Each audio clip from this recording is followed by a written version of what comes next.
under the waves of an inland ocean. But that leads to yet another mystery. The investigation needs to figure out why these undersea rocks are now high in the air, thousands of feet above sea level. It's surprising to go up a mile above sea level and you find a clamshell, or what looks like a clamshell, and you say, that's what I see when I go down to the ocean. So why is it here a mile above sea level? It's clear that this region underwent a type of geological disturbance that pushed up the entire seabed. Geologists discovered in the 1960s that collisions between separate plates of the Earth's crust could force land up into the air. It happens all over the globe and usually deforms the land into tilted mountain ranges.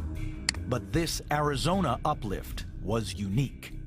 After all the flat layers are deposited at sea level, there was a major uplift event called the Laramide orogeny, which lifted these rocks without tilting them, still flat, lifted them up to high elevation. Because the land rose straight up, like being in an elevator, it formed a high, smooth plateau. The sea that had been there drained back toward the northeast. But as of yet, there was no Grand Canyon. The Colorado River, the force that cut the canyon from the rock, had yet to arrive. Geologists from the very early days, from the late 1800s, are quite comfortable with the knowledge that the Colorado River has carved the Grand Canyon. The high plateau was surrounded by even higher mountain ranges. New rivers began flowing from the mountains out across the plateau. It's essential for the investigation to establish when the Colorado River in particular arrived, because only then could it begin to carve the canyon. Until a few decades ago, some investigators thought this ancient riverbed, called Hindu Canyon, provided the answer. They believed that Hindu Canyon's creation, 50 million years ago, marked the arrival of the Colorado River and the beginnings of the Grand Canyon. Coca-Cola შეიძლება? კლასიკური თუ შაქრის გარეშე? სულ ერთია.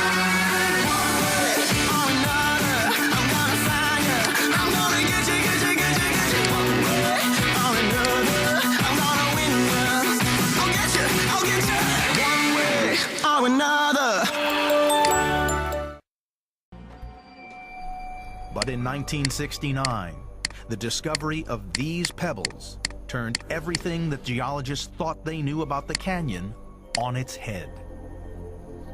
It turns out that to explain how the Grand Canyon got there is very much more complex than people thought. So the early geologists thought it was simple, but now we realize there's a lot more to the story, and it's kind of a detective story.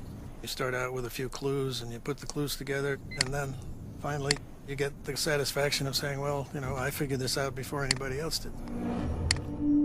Figuring it out before anyone else was just what Young did in 1969 when he was a 24-year-old geology graduate student at Washington University. His professors sent him to investigate Hindu Canyon. But when Young arrived at the dusty riverbed, he discovered that it had nothing to do with the Colorado or the Grand Canyon itself. His discovery flew in the face of all the established geological theories and revolutionized thinking about the canyon's history. The evidence Young had uncovered was the alignment of pebbles in the bed of the river. If you look at these pebbles, you can see that the pebbles are flowing, or the pebbles are oriented in this direction, which is a stable direction for water flowing to my right. If the pebbles had been oriented this way, the water would have flipped them over. So when we find pebbles that are oriented this way, that tells us that the water was flowing to my right.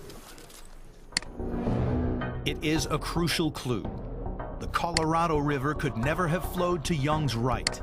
It has always run in the opposite direction, towards the Pacific Ocean. The river here, 50 million years ago, was not the Colorado. And it did not cut the Grand Canyon. Young's findings meant scientists had to rethink all their ideas about when the Colorado had arrived on the plateau and about the age of the canyon. They started examining evidence from another, less ancient site. This is Muddy Creek, near Lake Mead, Arizona, just a few miles downstream from where the Colorado River exits the Grand Canyon today.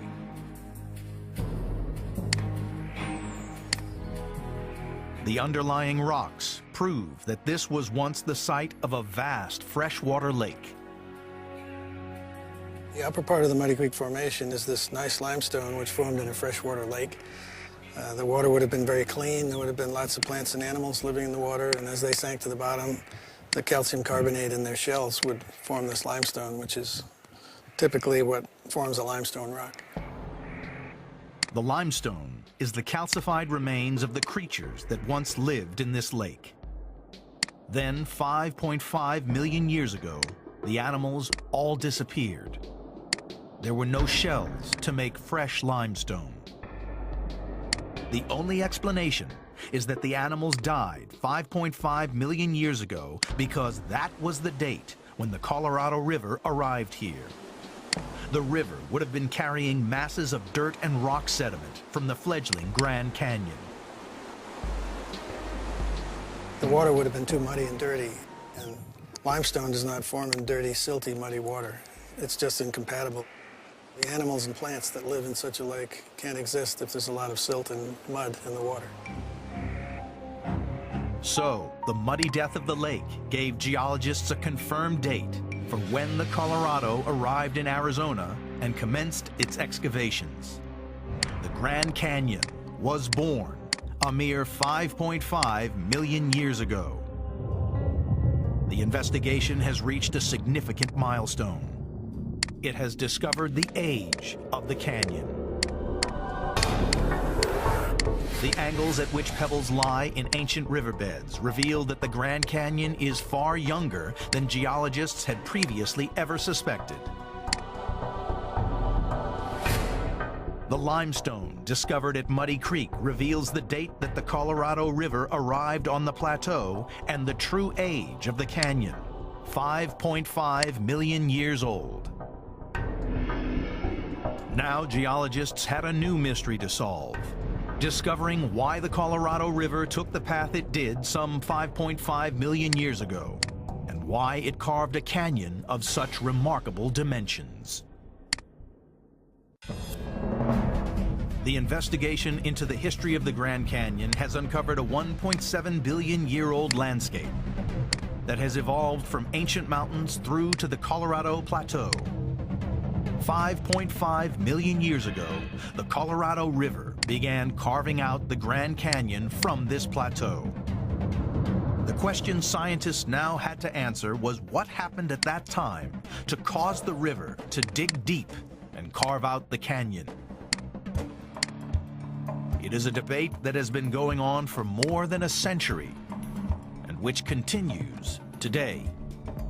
I got interested in the Grand Canyon when I went to school and started studying, and I heard about the different ideas associated with the Grand Canyon and was just blown away when I found out we did not understand how the Grand Canyon formed. Something as iconic as the Grand Canyon wasn't understood, just seemed crazy to me, and so basically decided to dedicate a large portion of my life to trying to figure it out. One theory is that several ancient rivers